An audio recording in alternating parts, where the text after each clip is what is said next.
One of the things that you will find yourself doing most often, in many cases at least, is surfing the internet. It is a valuable place to go. It is a great place to find resources. We've known this for decades now, and you can do it from a mobile device now. And iPads come with a pre-installed application called Safari. So let's just take a look around and see how Safari works, and we're just going to take a look at what you can do while you're in here and how to make it hum so that you get the most out of your web surfing experience. When you first land on your home page here in your web browser, Safari, you'll notice you have two separate places to type in text. The first one is your URL or your address bar, and the second one is a simple Google search.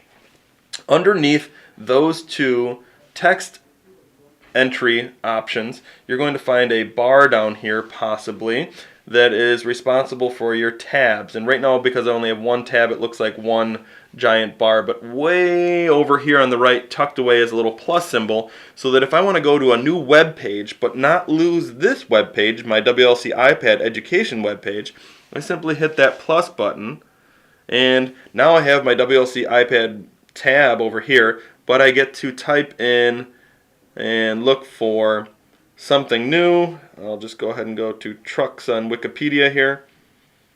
And now I have tabbed browsing, so I can jump between these two different websites if I so desire. So that's how to use the Google search engine as well as tabs. One thing that I want to point out quickly that I forget to tell some of my face-to-face students sometimes is there's a tiny little partial circle with arrow up here.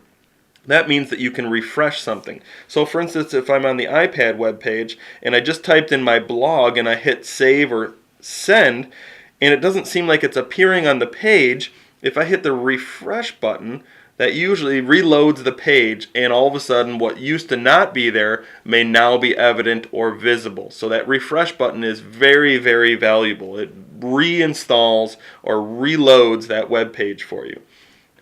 Basically, web browsing should be extremely easy, and realistically, it is. So if I come in here and I go and I click on a brand new link here, perhaps the help link, I should notice that to get back to that help link, or back to the page that I just was on, not the help link, I can use some of these navigation buttons up here in the top. So for instance, I can click this button, the back arrow, and get back to the page I was just on, or I can even use the forward arrow and jump back to the help page. So those are some of the simple navigations besides the tabbing and the searching.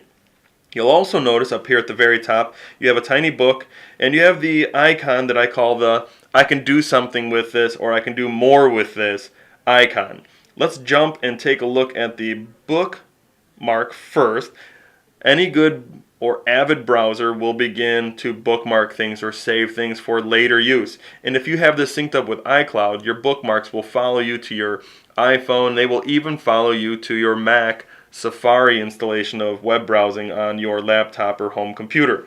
But within these bookmarks, when I hit this, I can add new bookmarks, or I can actually, I can't add bookmarks in this case. You'll see where you can do that here in a second. But right now I can access old bookmarks. For instance, I can go to the iPad user guide that I have bookmarked, and it will take me to the iPad user guide that will take me through a lot of those settings that we've already gone through in this class, or that you're about to go through. So if you forget, you can jump into the iPad user guide and it will help you go through a lot of those same tutorial pieces that we've already gone through. I can also add things or harvest things from my reading list at this point. I don't have anything in my reading list here, but this is the place, when you hit this book, to get at some of the bookmarks you have already created, or the reading list, or check your history of browsing in here, what things you've looked for. Another great tool for accountability for students. If you want to see what students have been looking at, just check their browser history right here. The way to create bookmarks, if I want to bookmark this page, is to tap this I can do something more, or bump out arrow icon. This gives me all of my options. I can print if I have e-print or cloud printing available. I can tweet this. I can mail this link or page. I can even add this to my home screen, and I show you that in the tips and tricks. But some of the easier things to do is I can add a bookmark, or I can add this to the reading list, which is where we just were.